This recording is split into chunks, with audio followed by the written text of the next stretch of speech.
Hi guys, welcome to my videos. So again I'm gonna show you some progress that has been done. So because we have a senior inspector visiting tomorrow, so the very first thing that has been done is the labeling, as you can say. Okay, so this was one of the requirements, so that has been done. Okay, so tomorrow we'll see how it goes from there. Okay, other changes, as you can see, he had asked last time for some combustion exit, so those two had been installed for that. Coming here,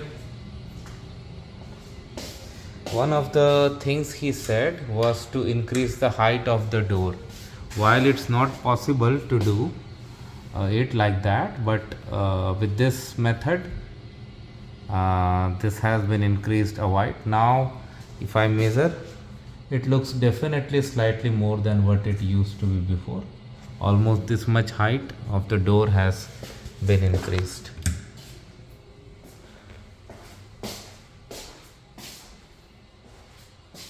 I don't know why he has hanged this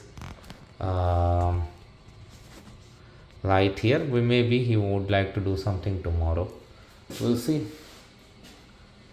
And yep, we'll see that tomorrow when inspector comes. So let's see guys. So thanks for watching this video guys. Please subscribe to the channel.